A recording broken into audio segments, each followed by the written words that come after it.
میں شیعہ سنی کی بات نہیں کہتا ہوں، میں خود سنی مکتب فکر سے تعلق رکھتا ہوں۔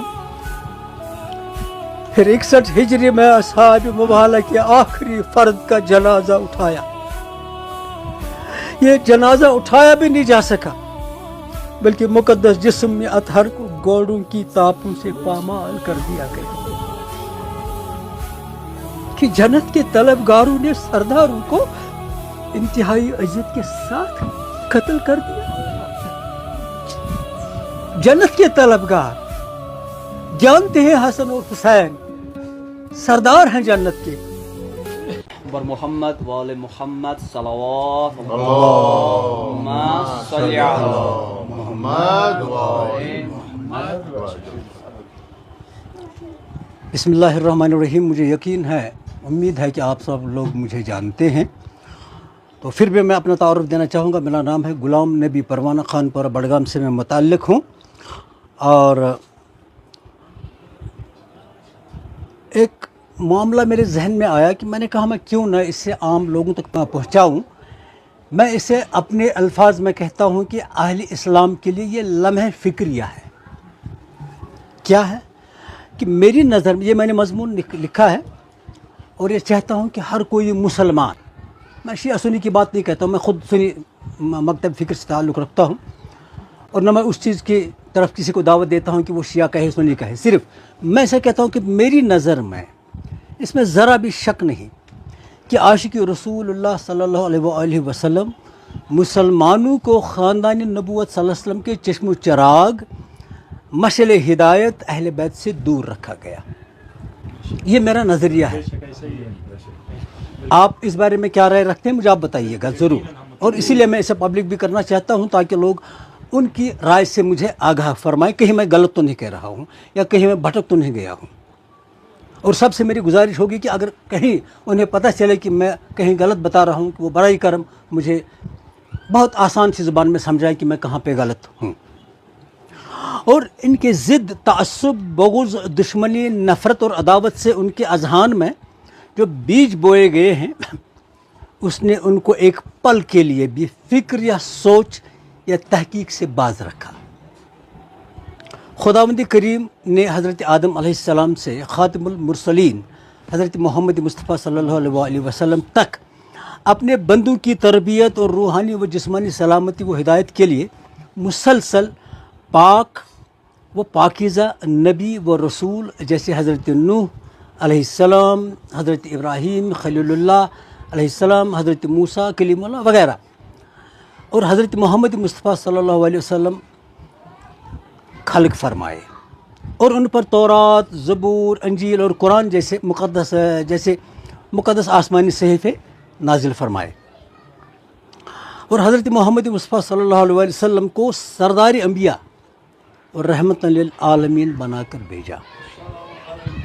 اسلام میں پیدا ہوئے، میرے ایک ایک لفظ پہ آپ غور فرمائیے گا، اسلام میں پیدا ہوئے 73 فرقوں میں دو رائے نہیں ہے۔ سب مانتے ہیں کہ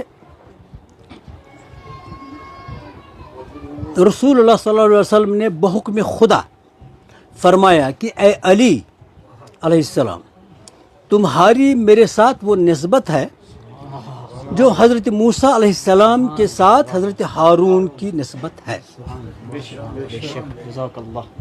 لیکن یہ فرق صرف یہ ہے کہ میرے بعد کوئی نبی نہیں ہوگا۔ تو میں سمجھتا ہوں کہ یہ فرمان بجائے خود وضاحت کرتا ہے کہ اسلام کی بقا کے لیے بعد از رسول خدا صلی اللہ علیہ وآلہ وسلم حضرت علی علیہ السلام اور اس کے خاندان کی کیا ذمہ داری بنتی ہے۔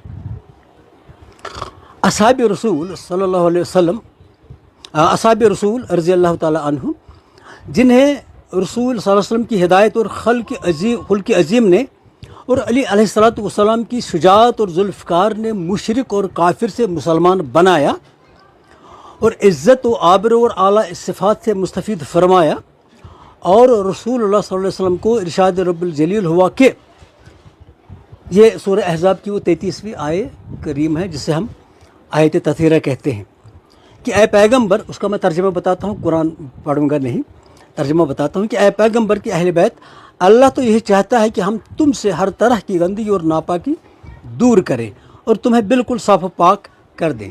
یہ تفسیر عثمانی ہے. اس کے بعد اہل ایمان صحابہ رضی اللہ تعالیٰ عنہ نے باہمی صلاح مشورہ کیا کہ پیارے نبی صلی اللہ علیہ وسلم کی اس محبت و شفقت اور رہنمائی کے عوض میں ہم رسول خدا صلی اللہ علیہ وسلم کی خدمت میں کچھ ہدیاں دیں اور نذرانے پیش کریں. لیکن ارشاد رب العالمین نازل ہوا کہ یہ سورہ شورہ کی 23ویں آیت ہے کہ آپ کہہ دیجئے کہ میں اس تبلیغ و رسالت پر تم سے کوئی اجر نہیں مانگتا سوائے اس کے کہ میرے قرابت داروں اہل بیت سے اب محبت رکھو. یہ بھی قرآن ہے، سورہ شورہ آیت نمبر 33. ساتھ ہی اہل بیت رسول صلی اللہ علیہ وسلم اور اصحاب رسول صلی اللہ علیہ وسلم نے یہ فرما کر کہ دونوں میں فرق اور قدر و منزلت کی نشاندہی بھی فرمائی. اس کے لیے ارشاد ہوا ہے. یہ بھی قرآن ہے کہ یہ سورہ احزاب کی 53 آیت ہے. اس کا ترجمہ یہ ہے کہ اے ایمان والو. اب یہ میں فرق یہاں بتانا چاہتا ہوں کہ اصحاب رسول اور اہل بیت میں کیا فرق ہے. یہ قرآن نے کیسے واضح کیا ہے کہ اے ایمان والو نبی کے گھروں میں داخل نہ ہوا کرو مگر جب تمہیں کھانے کے لیے اجازت دی جائے، اور جب بلائے جاؤ داخل ہو جاؤ، پھر جب کھانا کھا چکو تو منتشر ہو جاؤ اور باتوں میں لگے نہ بیٹھے رہو، کیونکہ اس سے نبی کریم صلی اللہ علیہ وسلم کو تکلیف ہوتی ہے. یہ بھی قرآن ہی کا حکم ہے.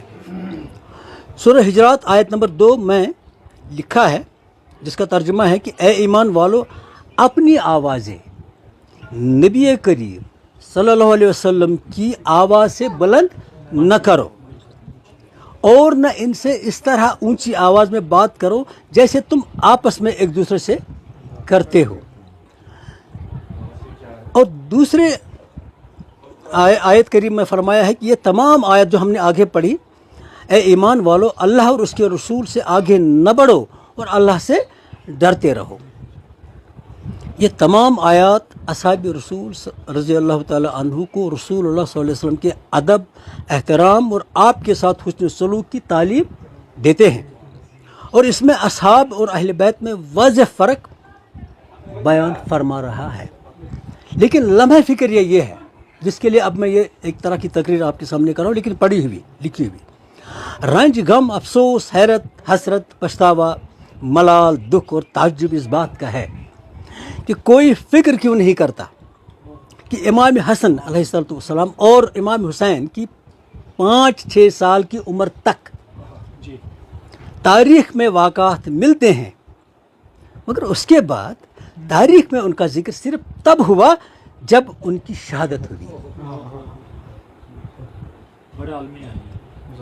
کئی نامور اصحاب، حضرت سلمان فارس کہ جس کے بارے میں نبی کریم صلی اللہ علیہ وسلم نے فرمایا کہ اگر علم ثریا ستارے پر بھی ہوا اہل فارس وہاں تک پہنچ جائیں گے، یا حضرت ابو ذر غفاری کی جنہیں زمین پر سب سے سچا انسان قرار دیا گیا، یا حضرت مقدار جن کی جنت مشتاق ہے، یا حضرت جابر بن عبداللہ انصاری جو نبی کریم صلی اللہ علیہ وسلم سے لے کر ان کی 5ویں نسل تک حیات رہے، یا حضرت عمار یاسر جن کی شان میں آیت نازل ہوئی، حضرت بلال حبشی جو مؤذن رسول تھے.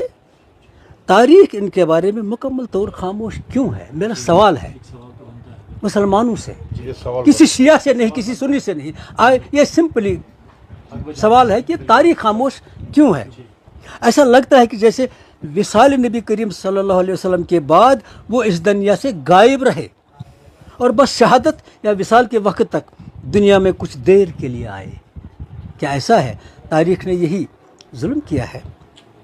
آخر کہیں تو کچھ غلط کیا گیا ہے، آخر کہیں تو کچھ غلط کیا گیا ہے کہ ان شخصیات کا ذکر کرنا معیوب سمجھا گیا.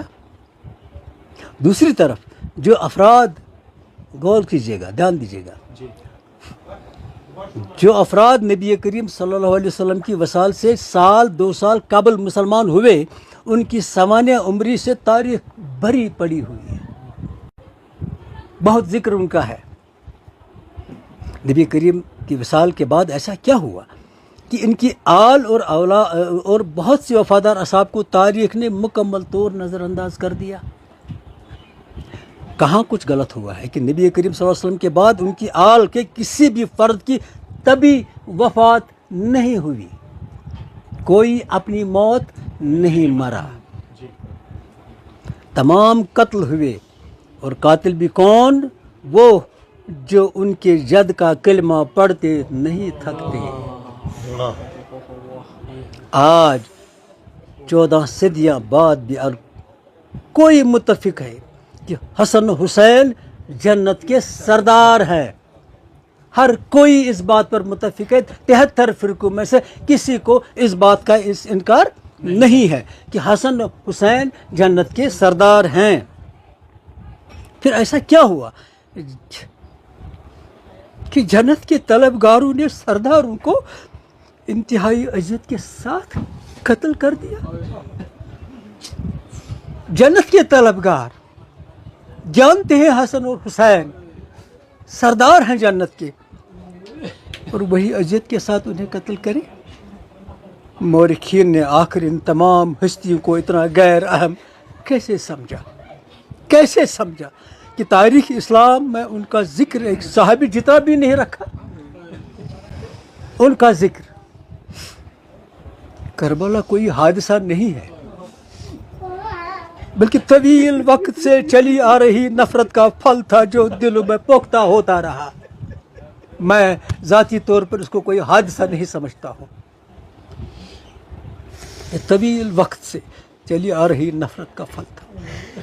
وقت گزرتا گیا، نفرت بڑھتی رہی، اور ایک اہل بیت علیہ السلام کی ایک ہستی کے بعد دوسری ہستی پر پہلے سے زیادہ ظلم ہوتا نظر آیا، پہلے سے زیادہ۔ نفرت بھی اتنی کہ اس مقدس ترین گھرانے کی مطہرات پہ ظلم کرنے سے بھی نہیں چوک نہیں ہوئی۔ 6 ماہ کے بچے کا سر قلم کرنا بھی ثواب سمجھا گیا، 6 ماہ کے بچے کا سر قلم کرنا بھی ثواب سمجھا گیا، حالانکہ بدترین دشمن کے 6 ماہ کے بچے سے بھی کوئی دشمنی کا بدلہ لینے کا نہیں سوچتا، درندہ بھی نہیں سوچتا ہے ایسا۔ امت نے تو آل رسول صلی اللہ علیہ وسلم پر ظلم کے پہاڑ تو توڑے ہی تھے، مگر مورخی نے ظلم کی انتہائی کی کہ جن کے فضائل تھے انہیں چھپایا، جبکہ ان کے دشمنوں کے فضائل سے کتابوں کی کتابیں سیاہ کی۔ یہ تو تواریخ لکھنے والا اور لکھانے والا کون تھا، کون ہے، کیوں ایسا کیا؟ واقعہ مبالغہ کی یاد منائی گئی ابھی کچھ دن پہلے۔ اس واقعہ میں یہ نص قرآن 5 ذات مقدسہ میدان میں توحید کے گواہ بن کر پیش ہوئے، دنیا جانتی ہے، قرآن گواہ اس بات کا، اور قرآن مجید نے انہیں صداقت کی سند عطا کی۔ واقعہ مبالغہ کے کچھ مدت بعد ان 5 ہستیوں میں بزرگ ترین ہستی کا وصال ہوا۔ غور و فکر کی بات ہے، واقعہ مبالغہ کے کچھ ہی مدت بعد ان 5 ہستی میں بزرگ ترین ہستی کا وصال ہوا۔ جنازے میں کتنے کلمہ گو تھے؟ یہ بھی ایک سوال ہے۔ پھر 75 دن بعد اس گھر کا دوسرا جنازہ رات کی تاریکی میں اٹھا، اور چند مخلصین کی موجودگی میں بڑی خاموشی اور مظلومیت سے دفن کر دیا گیا، اور نشانی قبر تک مٹایا گیا جو آج تک نہ مل سکا۔ پھر اسی گھرانے کا تیسرا جنازہ 40 ہجری میں کوفہ سے آدھی رات کے وقت اٹھا، اور پشت کوفہ کے ریت کے ٹیلوں کے درمیان خاموشی سے دفن کر دیا گیا، اور مدتوں تک قبر کا نشان تک معلوم نہ رہا۔ پھر اسی جماعت کے چوتھے فرد کا جنازہ 50 ہجری میں شہر مدینہ سے اٹھا اور نانا کے مزار کی طرف چلا، مگر کچھ لوگ تیروں سے مسلح راستے میں حائل ہوئے کہ نواسے کو نانا کے پہلو میں دفن نہیں ہونے دیں گے۔ آخر وہ جنازہ بقیہ کے عوامی قبرستان میں دفن کر دیا گیا۔ وہ جنازہ روکنے والے اور اس پر تیر برسانے والے کون تھے؟